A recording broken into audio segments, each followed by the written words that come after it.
Welcome, everyone. Welcome, everyone.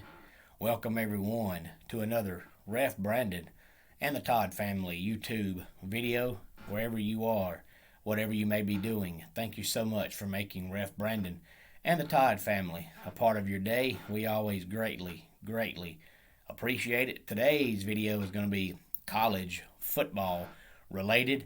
And before I tell you what it is, I'm going to go ahead and say that every Wednesday, if you've been following the channel, you know we do a top 10 countdown. It's something different every week. Most of them are sports-based, but a couple of them have not been sports-based.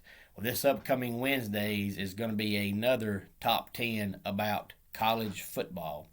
And this is one that so far nobody has actually asked me to do.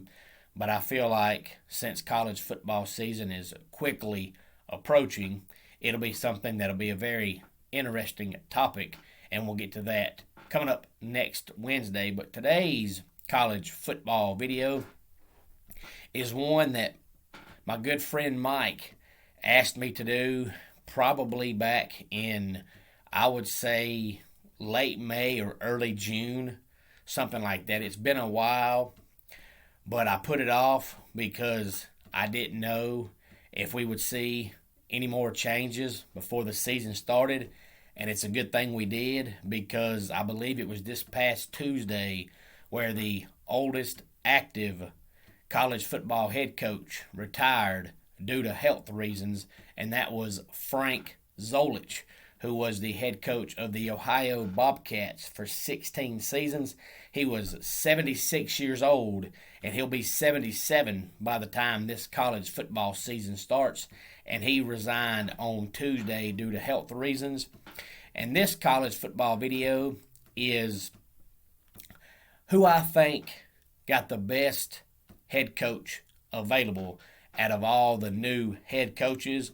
Now, counting Frank Zolich resigning on Tuesday in Ohio, now having a new head coach, there are 18 new FBS head coaches. Now, I'm not going to sit here and break down every single coach, but I will tell you who the 18 new head coaches are, because there are a couple of intriguing names on the list, and one of them that a lot of people may not even know is a head coach again, because he was a head coach a long time ago, and now he's actually got another job as a head coach again. So I'm going to run down the 18 new head coaches, and then I'll tell you which school I think got the best head coach that was available and who I think made the best decision, and then I'll tell you who I think got the worst head coach that was out there. Our 18 new head coaches since Frank Zolich resigned on Tuesday. Ohio's new head coach is Tim Albin. And then at Texas, we've got Steve Sarkisian. And Vanderbilt got Clark Lee. And then we've got Lance Leipold, who is now taking over for the Kansas Jayhawks. Brian Harsin is at Auburn. Gus Malzahn is at Central Florida. Brett Bielema is now a head coach again. He's now with the Illinois Fighting Illini. We've got Will Hall, who is the new head coach of Southern Miss. And if you're not sure who Will Hall is, he used to be the offensive coordinator for the Tulane Green Wave. Andy Avalos is the new head coach at Boise State. We've got Blake Anderson at Utah State. Josh Heupel, of course, is the new head coach at Tennessee. Butch Jones, the former Tennessee coach, is now the new head coach at Arkansas State. Kane Womack is South Alabama's new head coach. Charles Huff is Marshall's new head coach. Shane Beamer is the new head coach for the South Carolina Gamecocks. And here's a name that everybody's going to know, but a lot of you may not know he's actually a head coach again. He was real successful back in the early 90s, and then he got caught doing some bad stuff, so he was out of coaching for a while. Then he came back in probably 2010, 2011 and coached Akron for a while. That didn't work out.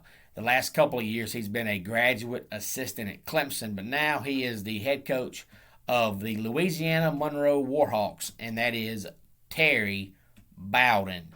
And then we've got Maurice Linguist at Buffalo and Jed Fish at Arizona. Those are your new 18 FBS head coaches. Now, like I said, I'm not going to sit here and talk about every single coach, because a lot of these guys, like the Buffalo coach and the Arizona coach and the Southern Miss coach, I know more than likely 99% of you aren't going to care about that. But as far as the big-time programs go and the big-time head coaches, if you've been following the channel, you know I've already did my breakdown of South Carolina. I think Shane Beamer is going to be a terrible coach. And if I'm wrong and he ends up being a successful coach, then he'll leave South Carolina in about 4 years for a better job. But if I'm right and he is a terrible coach, then they'll fire him along with the athletic director in about 4 years. So either way, I'm going to say Shane Beamer lasts 3 to 4 years at South Carolina, but I think it's going to be because he's just awful.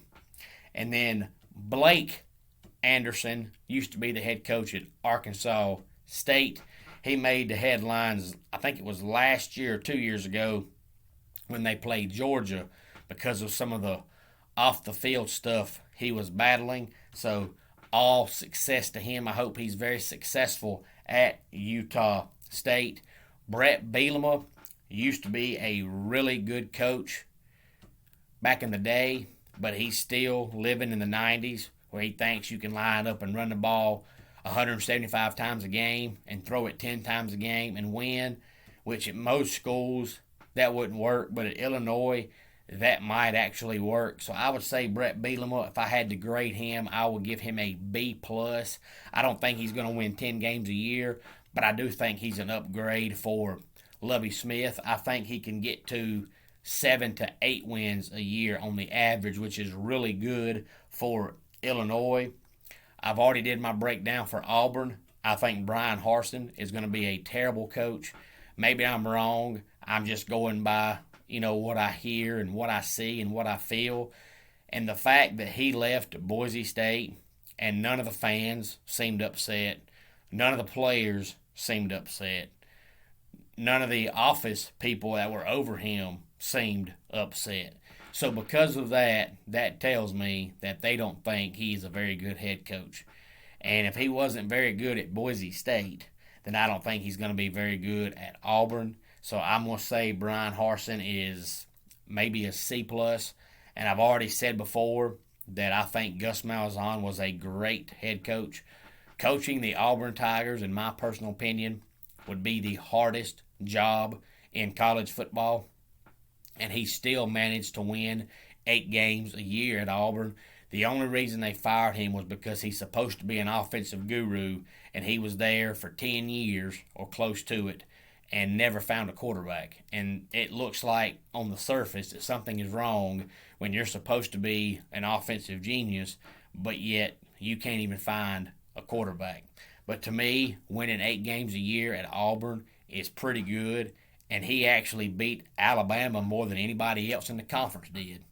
But the fact that they were stuck in a rut and just could not get past that 7-5, 8-4 rut is why they fired him. But I think he was an excellent head coach, and I think he'll be very successful at Central Florida. So I'm going to say Gus Malzahn going to Central Florida is a A-. Excellent hire, terrific hire. And if you're wondering why I think Auburn is the toughest job in America, the reason is they're the only team in America that has to play Alabama and Georgia every single year. Because we know Alabama is in the SEC West with them, and then of course Georgia is their rival from the East. So they're the only team that plays those two teams every single year, and he still managed to win. So when you play 2 of the top 5 teams in America every single year and you still manage to win, then I think you're doing a pretty good job. And of course, it came back to bite them. What was it, 2017, 2018? I think it was one of those 2 years when they actually beat Georgia in the regular season, and then they wrapped up the season by playing Alabama, and then they had to play Georgia again, and they lost. So because they were good enough to play a top 5 team 3 straight weeks and beat them the first 2 times, but lose the third time, they got left out of the playoffs. So I think, personally, coaching Auburn is the toughest job in America. And Gus Malzahn was very successful at it, and I think he'll be very successful at Central Florida. I also think Lance Leipold is a good hire for Kansas, but Kansas is so dreadful that if he wins 4 games this year, he's done great. If he can get Kansas to a 6-win season consistently, that's pretty good. Same way with Clark Lee at Vanderbilt. The best 2 coaches Vanderbilt's ever had is Bobby Johnson and James Franklin. Now, I personally think Bobby Johnson was better than James Franklin, but we'll never know because Bobby Johnson got the job and actually turned them around and got them to 6-win seasons and then retired, and James Franklin came in and kept them at 6-win seasons. But if I had to pick one of those 2 head coaches, I would pick Bobby Johnson. But if Bobby Johnson, as great as he was, and James Franklin, as good as he is, can only win 6 games at Vanderbilt, I don't think Clark Lee is going to do anything more than that. As far as Tim Albin at Ohio, Frank Zolich coached 16 years, and he went to 11 bowl games, which is pretty good for Ohio. And Tim Albin, or Tim Albin, however you want to say his name, he won't be as successful as Frank Zolich, but it is Ohio, so if he can get to 7 wins a year, that's a pretty good season. And of course, Butch Jones at Arkansas State, he's back where he belongs. He was very successful at Central Michigan, and he was very successful at Cincinnati, and he'll be very successful at Arkansas State. So Butch Jones will do good there. Josh Heupel, if you follow the channel, I've already talked a little bit about him back when I did my Tennessee early season preview, which was back, I believe, in April. I think Josh Heupel, I think he has the ability to be good, but Tennessee is still living in the 90s where they think they're supposed to win 10 games every single year, and if they don't, the coach is on the hot seat. So if they give Josh Heupel time, he'll be successful, but more than likely, knowing Tennessee, he'll be fired after about year 3, and they'll start this trend all over again.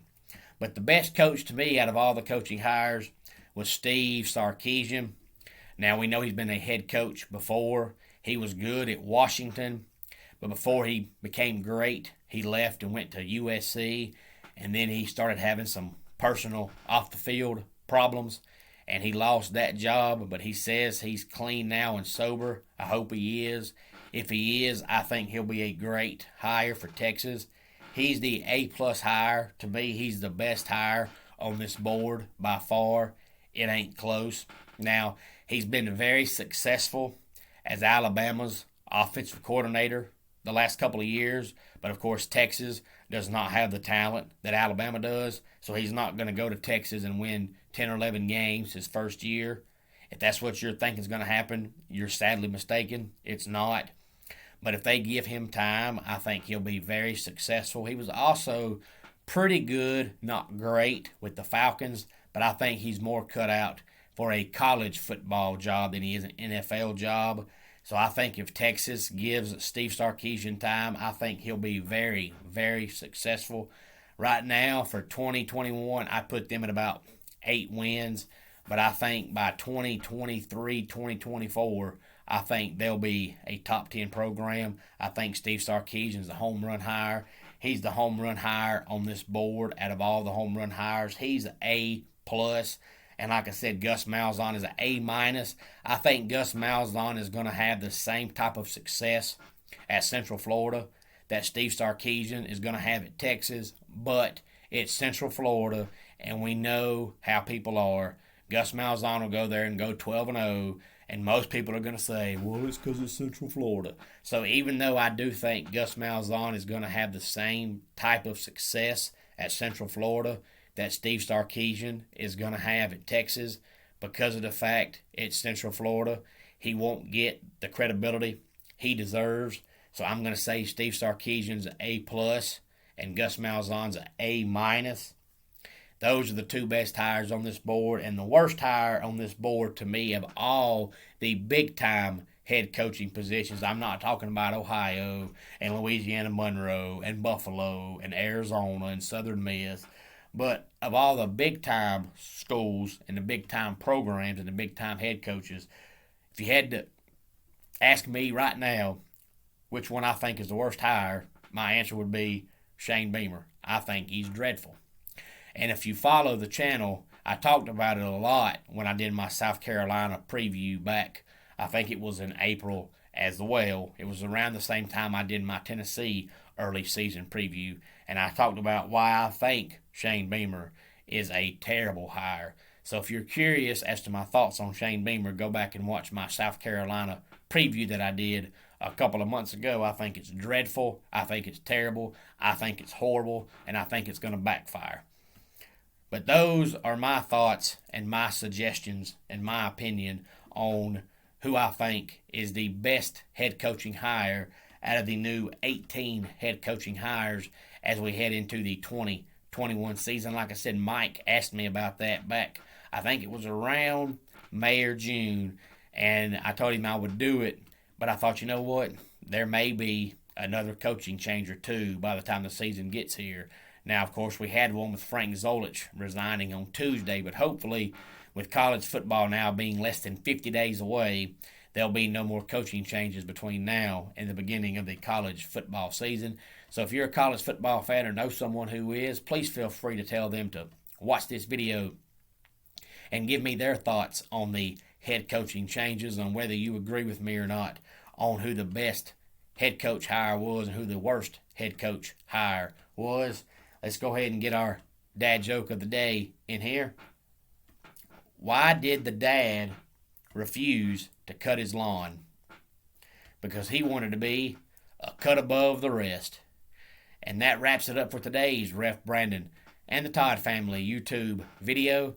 Until next time, it's Ref Brandon saying, just like in pro wrestling, life can be over by the count of 3.